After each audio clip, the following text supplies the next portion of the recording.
What's up, all you nerds and turds? It's me, it's Steve, it's him, it's Matt, and this is Indies Nuts Podcast episode number 40th. It is the number 40th episode. Wow. Andy-less. Andy-less tonight, yes. He is doing a gay event. Those are his words. As a gay man, he is comfortable to say that, but they're kicking off Pride at his work, and he's running the party tonight. So happy Pride. Almost happy Pride, because I believe it starts in June. I don't really know the official date, but we do have a mustache. Steve does have a mustache. It is happening. I am Steve, and I do have a mustache. I just trimmed the beard, so the mustache is sticking out a little bit more than normal. But folks, this is Indies Nuts Podcast, the internet's number one indie gaming news, reviews, and previews podcast, hosted by people you've never heard of, that releases every single week. I promise. It will. Oh yeah? Yeah, it will. We've only missed like 6 weeks total, so this would in only 40 weeks I feel like that's 46 not great weeks. average. It's not terrible. Yeah, that's fair.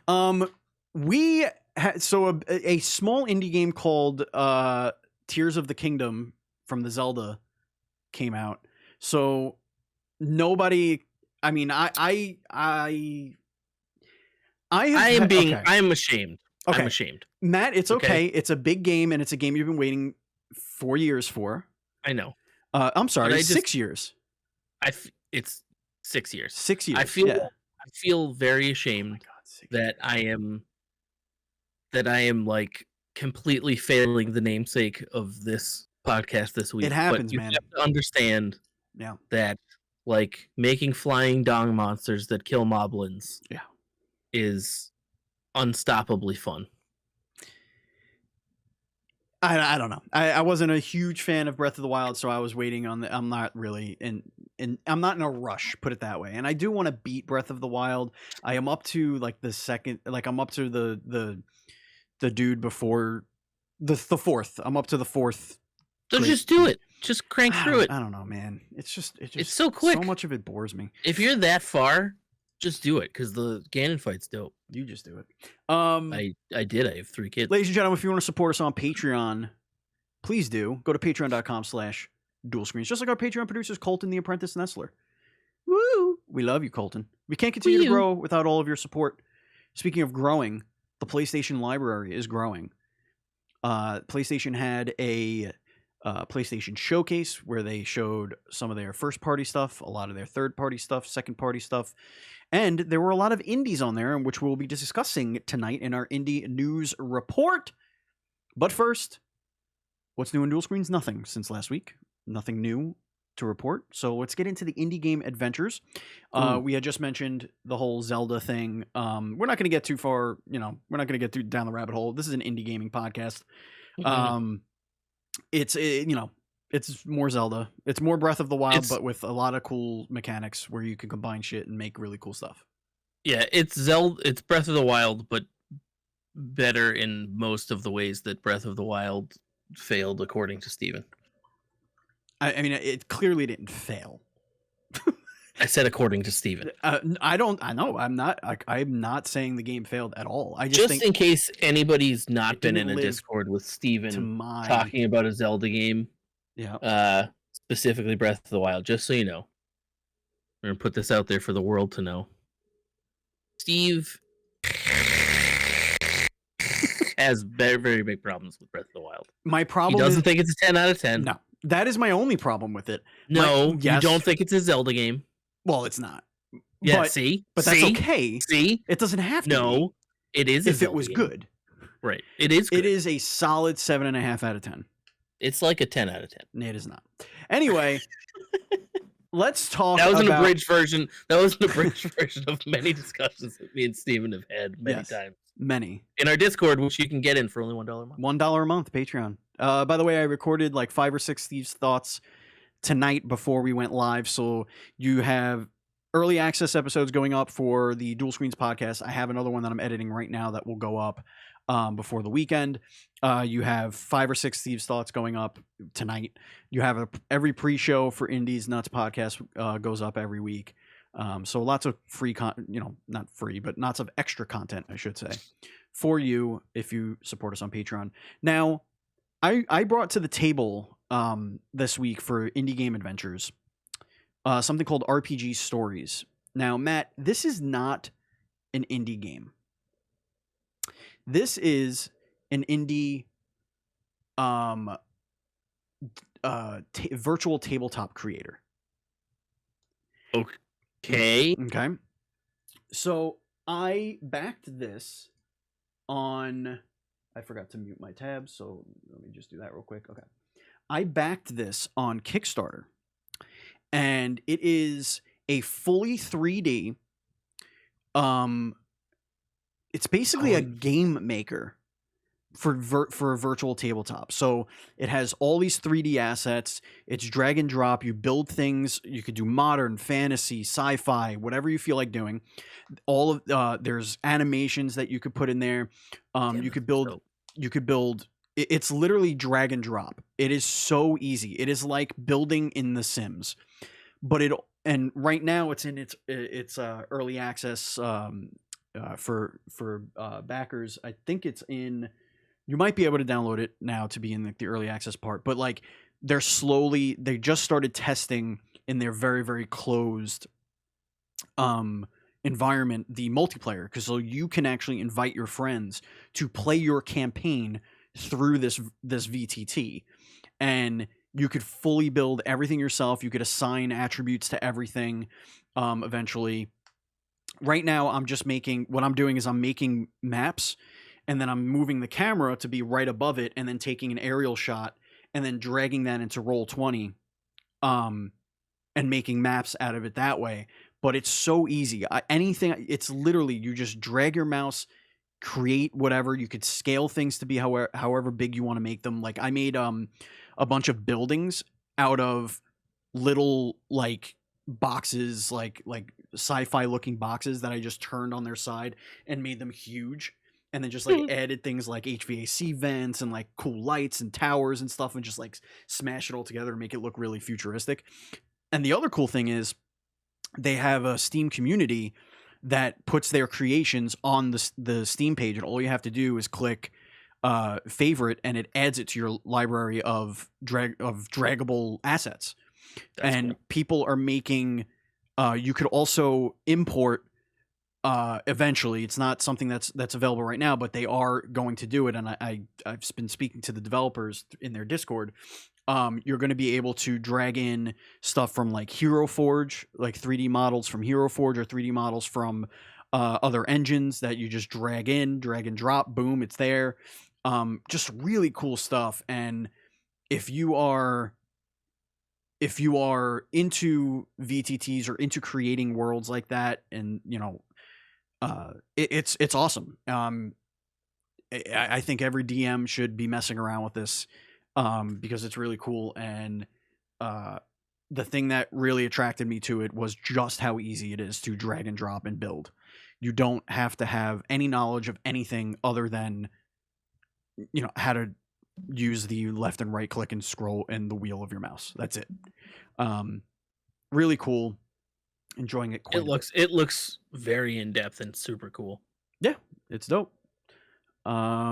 All right, so that's really all we have for what we've been playing. However, I do have you put something in here for our Indie Steal of the Week. So let me pull that up because I did not have that. Yeah, sorry. This is actually a game that a very long time ago, as much as you probably wouldn't believe it, I reviewed for Dual Screens. I do remember. This game is Unexplored. It is currently $4.99 on Steam. I think until March 29th, I believe. A few more days. This is a really, really interesting roguelike. It has very unique Dark Souls-y type combat. There's so much stuff to combine and put together. Synergies is not actually a word that I would use here. This is more like a dungeon delve, and you kind of get what you get on your run through. But the real star of the show here is the procedural generation of the dungeons. So the dev of this went through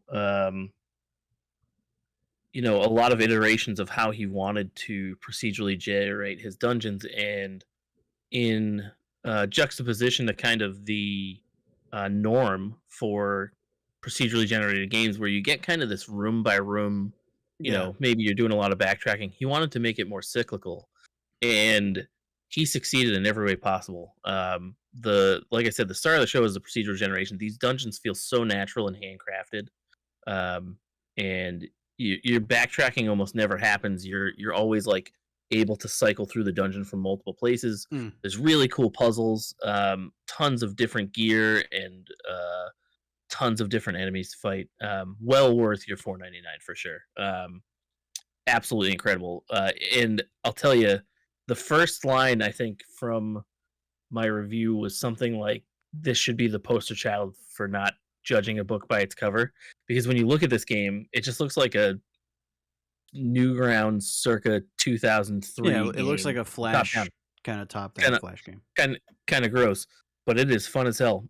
There is a sequel out right now. I haven't gotten a chance to try that. I've been meaning to. The early access on it was mixed. The reviews were kind of mixed, but given how much I loved this game, I definitely want to give that a go at some point. But yeah, you could get the bundle for this game. You could get the bundle for 59 or 49% off. So you get both of them? $15.18 to get both. If you want. That's a hell of a deal. Go for it. Heck of a deal, y'all. But yeah, check this out. It's super fun. All right. The unexplored, not the unexplored, just unexplored. No. Okay, so our indie news report, we didn't go digging too far because there were a bunch of indie games, like I mentioned at the top of the show, that were either revealed or shown in some capacity at the PlayStation Showcase. We pulled a bunch of those out. There are a couple that are not going to be available on Steam that I did not queue up the Steam page for, but we could still, speak on them or whatever. That's no problem. Mm-hmm. Whoops. I'll clickety-clack my way there. Yeah, that was not the right. I had it up, and here it is. Okay. But yeah, good stuff. A lot. Obviously, PlayStation had a lot of their AAAs out there and all that fun stuff. But we'll get the games that I don't have B-roll for. We'll get those kind of out of the way. I'm not sure. I don't think you could consider Jade Raymond's Haven Studio an indie studio. So I would say no on that. So there was also Phantom Blade Zero, which I'm not sure is an indie studio as well. That's the hack and slash RPG. That looked really cool. I'm down for that kind of thing. Helldivers 2 was another one. I think Helldivers was an indie situation, but honestly I can't remember. It's been so long. Also it is also that game. The first game, if you've never played it, it's fucking rad. It's like almost like an extraction shooter, like one of but before extraction shooters were extraction shooters. Yeah. And it's like looty shooty, real lot of fun, horde survival, top down Diablo style. It is stupidly fun. I remember it being very difficult. It is. I do remember that, but yes, I do. It was kind of it kind of fell in the same vein for me as the Housemarque games, like that's kind of like the itch that it filled. But the other one that I couldn't get was Sword of the Sea, which I think is not coming to PC, or at least it's not coming to Steam. It might, but it's from the Abzu and the Pathless developer Giant Squid. Abzu and this Pathless, game great games. Looks so incredible that I didn't know that it was gameplay. Oh yeah. It's so beautiful. Yeah, like it's a gorgeous game. And again, we're discussing games that were announced or shown at the PlayStation Showcase, but a lot of these are multi-platform. So, do with that what you will. You could get them pretty, as the next 6 are on Steam right now that you can wishlist. Also, quick shout out, same studio did a game called Pathless, and if you haven't played that game and you like Shadow of Colossus and bows and arrows, you should play the shit out of that game. Pathless is dope. All right, so the first one we're going to talk about here is The Plucky Squire. The Plucky Squire looks really fucking good. It is a kind of action adventure game, 2D platform, but then you're in like a storybook. It's very Paper Mario, and then you, as your team, can leave the book, and then you go into the 3D world, like the real world, while you're trying to fight Humgrump, the bad guy, the big bad wizard. And like there's all these really cool 2D 3D elements, very much like Mario Odyssey, like when you would go in a pipe and it would be like go to 2D and you would like go around. It's very much like that, but you're fighting in like a dollhouse and wrapping yourself around cardboard boxes and stuff, and then jumping back into the storybook. I'm assuming that the storybook is going to be more of your actual like moving the story along, but the real world exploration is going to be more about puzzles and finding powers and stuff like that. This game looks good. Absolutely incredible. Yeah. Wildly imaginative. Something that I'm going to absolutely love. I know it. This feels like that like triple indie level of indies, you know what I mean? Like the polish on just what we've been shown so far looks incredible, and just the, like you said, super imaginative, and this is what indies are for, right? Is like taking chances like this and making it 100%. Second one on our list is Ghost Runner 2. Former guest of the Dual Screens podcast. That is loud. Sorry about that. Forgot to mute that tab. We'll scroll up a little bit. Ghost Runner was wildly successful when it first came out. And no surprise here, we're going to ride that train to Ghost Runner 2. More of what you can expect. Ghost Runner was all about, it was very Mirror's Edge-like, but it had a little bit more visceral gameplay. It was more about getting into a flow state, sort of, and it felt a little bit more arcadey. In this one, they showed a lot of motorcycle riding, so there's going to be looks like there's going to be some vehicle play here, but it's very similar, very fast paced. It's all about it. Really, you know what it is? It's a boomer slasher. It is Hotline Miami if Hotline Miami and Mirror's Edge had a baby. Yeah, Hotline Edge. But yeah, no, it is absolutely boomy shooty, jumpy, slashy, hacky, wall runny. Totally delicious. Everything looks wet, and I love it. And I just like when things look wet. That's that Unreal Engine. Steve likes them real wet games. Those real wet roads and those neon lights. I like that aesthetic. I'm all about that. The next one we're going to show you here is Neva or Neva. I'm not sure exactly how it's pronounced. I'm assuming it's Neva. This is a puzzle platformer game, adventure game. Looks really interesting, very surreal. We didn't get to see too much of what the actual moment-to-moment gameplay is, but it is from the creators of Grease, which already right there piques my interest, has my ears poked straight up in the sky.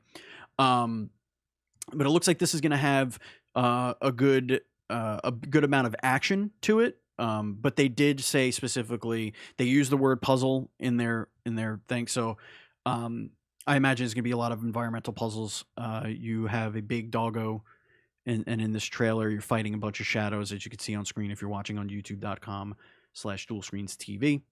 I wonder if it's going to be like The Last Guardian.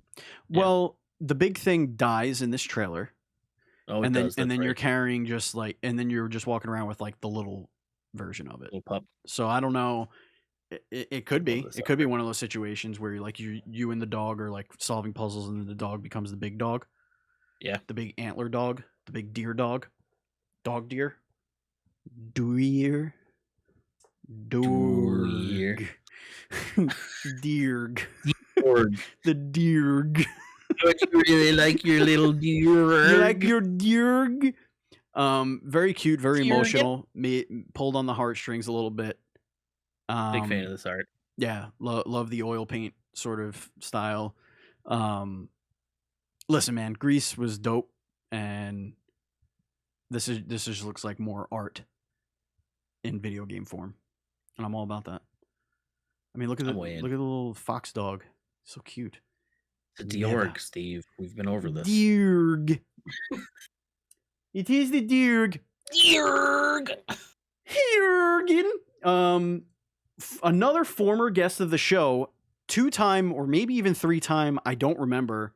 Cat Quest has a new game that is going to be coming out called Cat Quest Pirates of the Caribbean. Dun, dun, dun, dun, dun, dun, dun.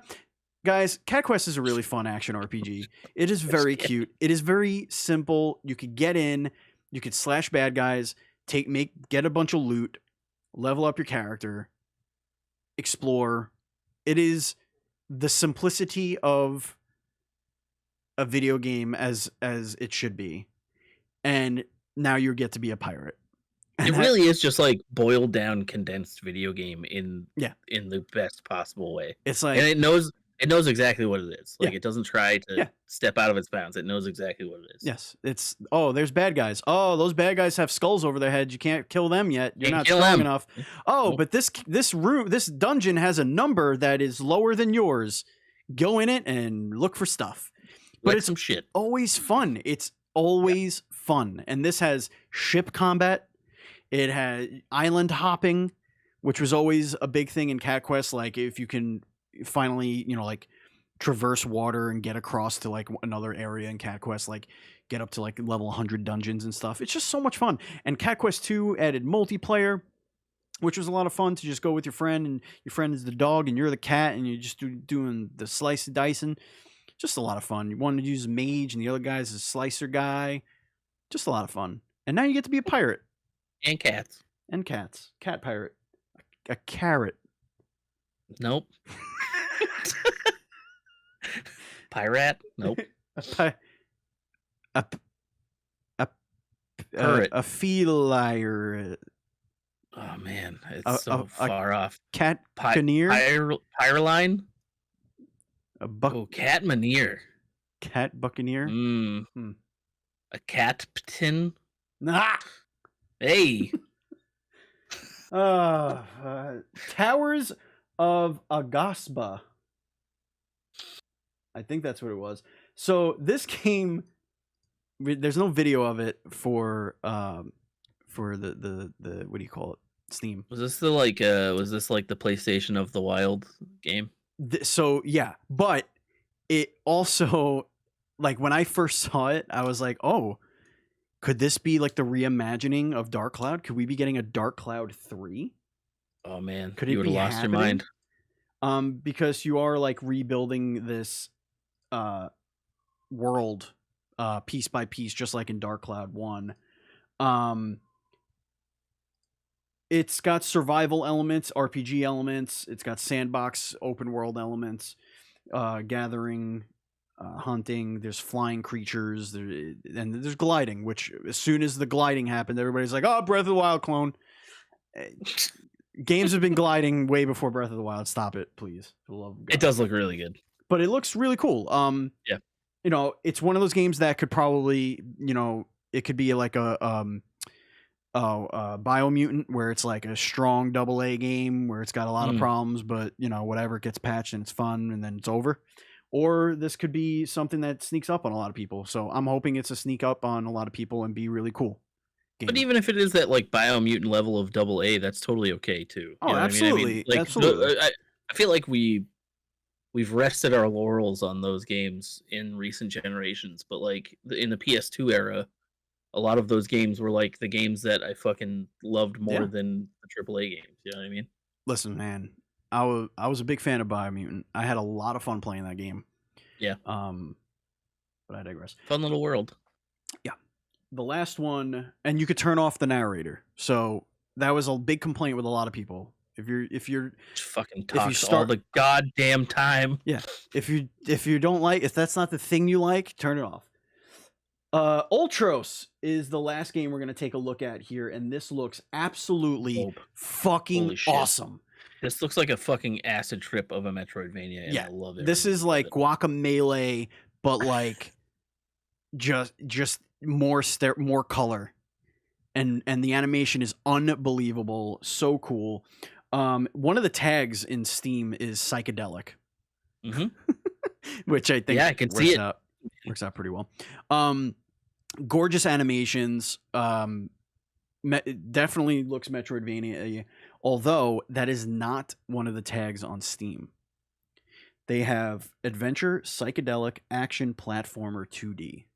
I'm gonna hit the little. Oh no, there is no more. Oh, I guess you can add one. Popular user defined tags for this product. Those are the So yeah, we don't quite know if it's Metroidvania, but the monster designs, the world design in this are awesome. Gorgeous. Yeah.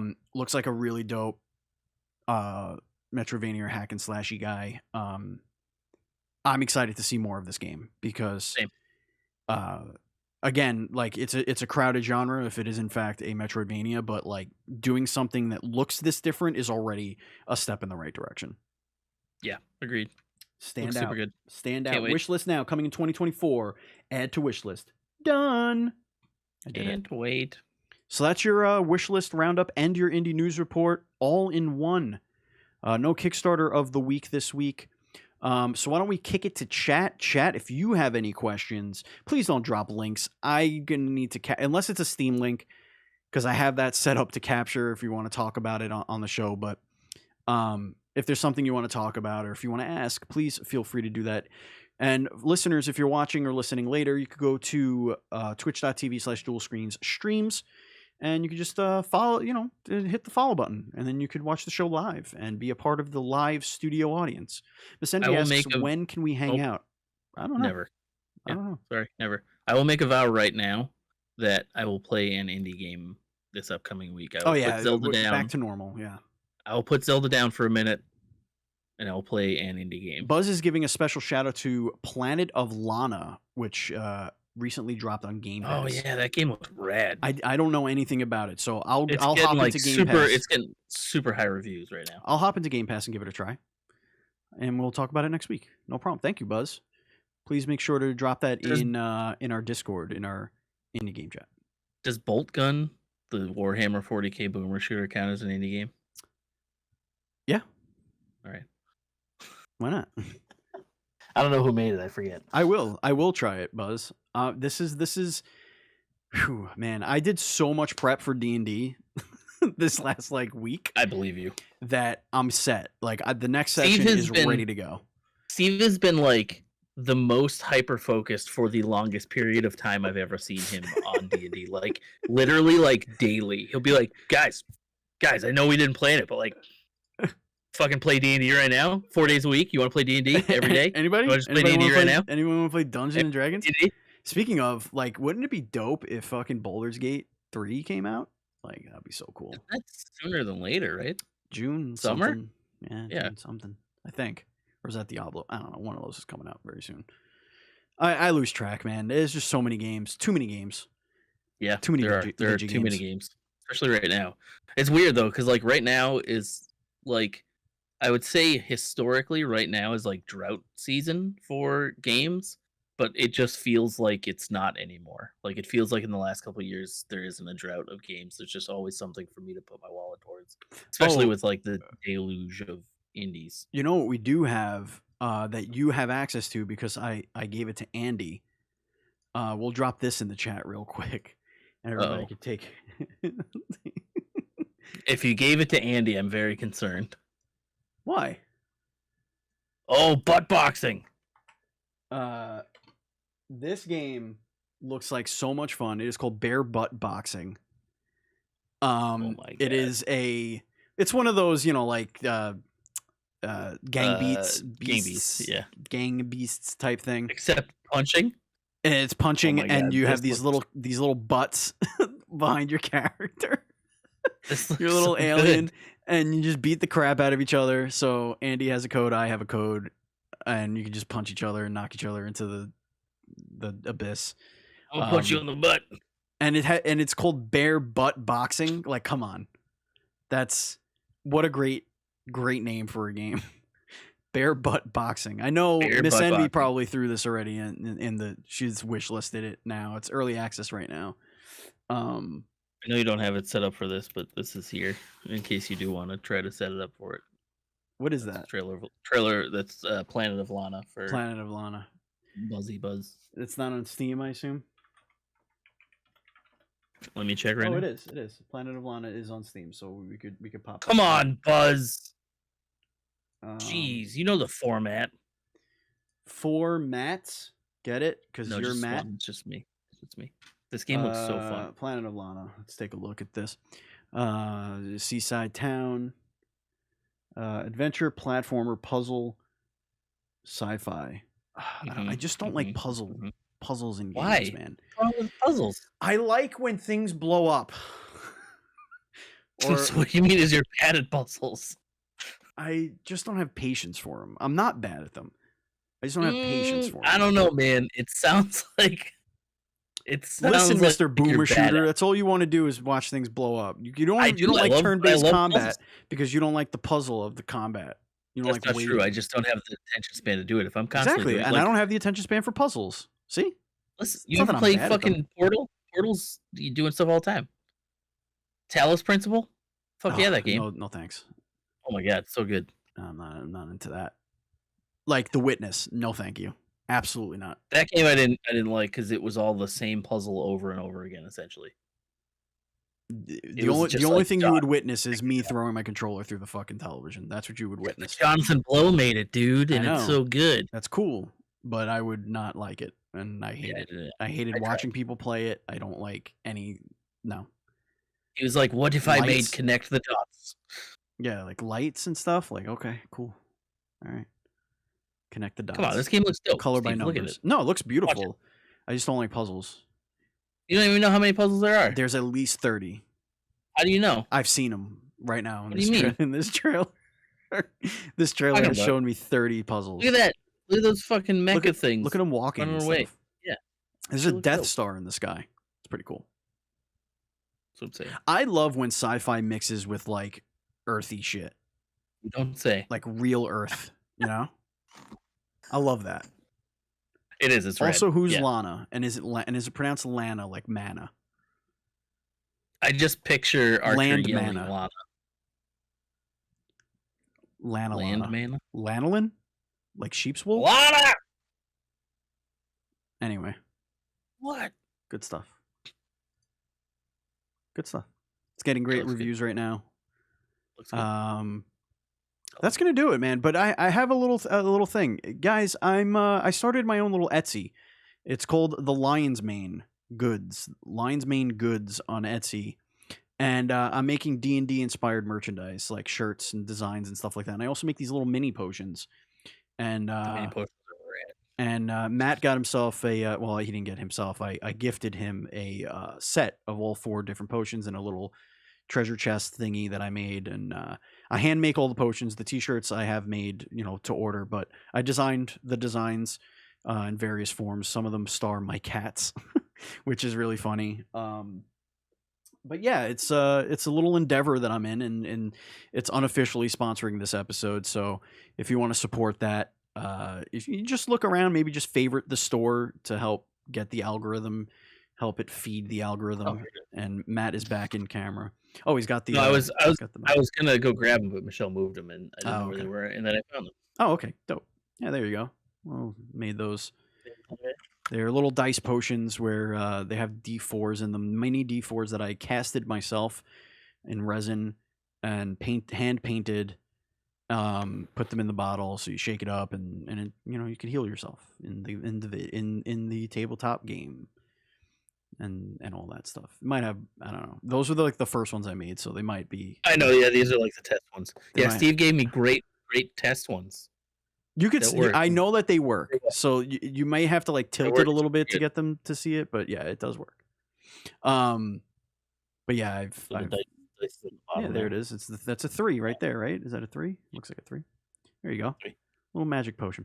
Anyway, thank you guys for listening and viewing the show tonight. We do appreciate it. It's a shorter one because we didn't play that very much, and Andy's not here to talk to us about some hentai horror game. So it is what it is. And Matt needs to take a rest and have some H2O and dying, bro, and rest up. I love my kids so much. 12 hours a day for the last 2.5 weeks ish it's just a lot. It's many hours. It's too many hours. Yeah. I don't know. Those of you who don't have kids out there, taking care. Anybody that says that single moms, but also like stay-at-home moms don't fucking do anything. Fuck out of my face right now. Get out of the face. The entire face. Get out of it. Fuck out of my face. Because you're wrong. Like, it is a full-time ass job plus 80 hours. You're like, the most wrong people on this planet. Yeah, it is crazy. And it's exhausting. And as you can see, my hair's all crazy and frizzy. You look good, man. Shit. You look good. Oh, thanks, Steve. Anyway, indie games. I love it. Anyway, Play it. Sorry, yeah, bye. And we love you, and we'll talk to you next week. And as always, please be excellent to each other.